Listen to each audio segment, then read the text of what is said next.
Greetings and blessings, blessings and greetings, blessed souls. We're alive because we want to stay alive in Torah Chaim, instructions of life, Torah Chesed, instructions of kindness, Torah Rachamim, instructions of mercies. This is the second presentation from today's second renewed class efforts, delivered at the Beit Mazal, Kehillat Sephardi, the Sephardi congregation of Beit Mazal, located at 1433 President Street here in Crown Heights, located between Kingston and Albany Avenue.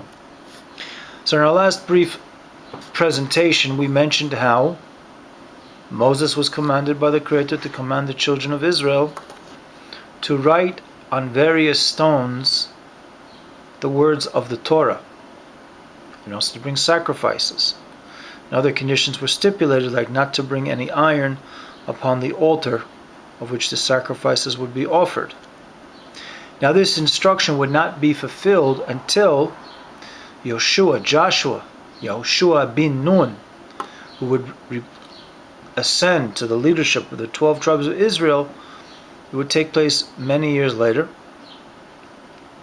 And at that point is where we're going to pick up in the book of Joshua, chapter 8, Sefer Yoshua, chapter 8, verse 30, where it reads, "Then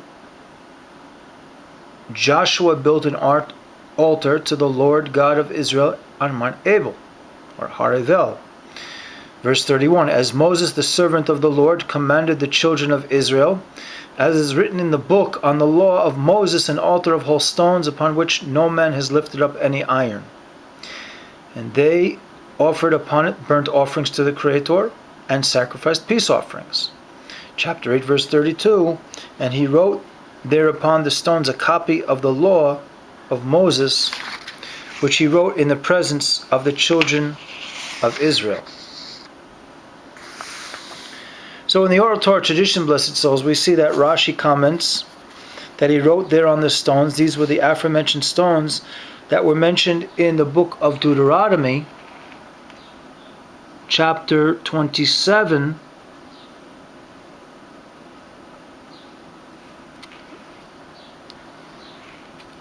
verse 4.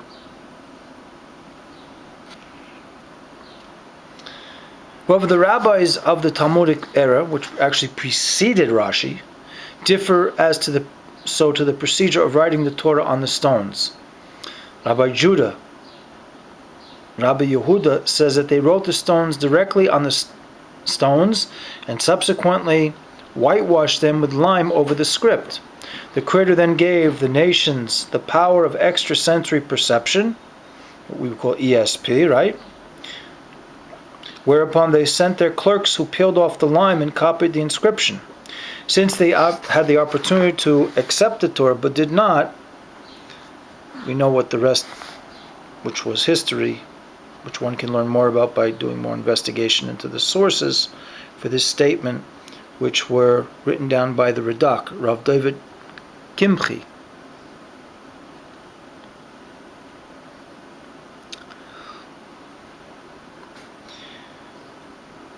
As well, Rav Kimchi, the Radak, mentions that the words were inscribed in all 70 languages to facilitate their comprehension by all the surrounding people.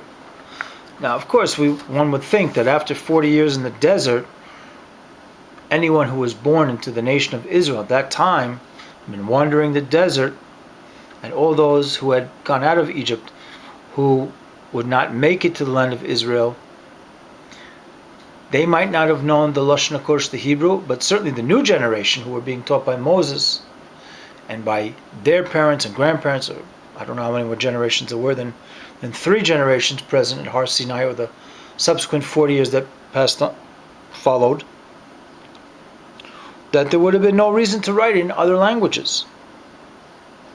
Rashi also states that the Israelites peeled off the stones, so it's unlikely they peeled off the lime upon which the commandments were inscribed. It's more likely that they peeled off the lime which served as cement between the stones.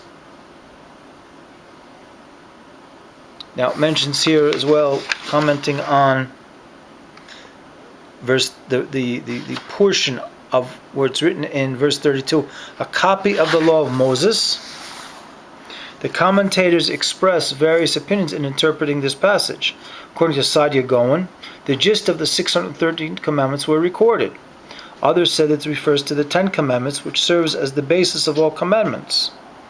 Others explain that this is the book of Deuteronomy, which is a repetition of the law and known as the Mishnah Torah, and that's according to Metzudat David, another great rabbinical commentator, which is a commentator.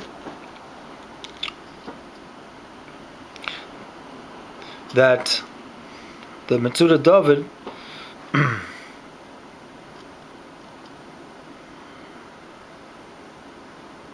after commentators quoted by Arbernal, another great who lived at the time of the Spanish Inquisition, quoted a book called Sefer Tageh, the Book of Crowns, as stated that the entire Pentateuch, the entire 5 books of Moses, were copied onto the stones with all the crowns on the letters as they are written in the Torah scrolls.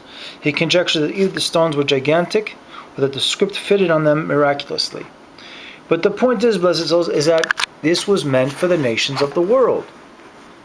So, in relation to that kind of brought me to the realization that while this other person asked, well, why not bring the Bnei Yisrael closer?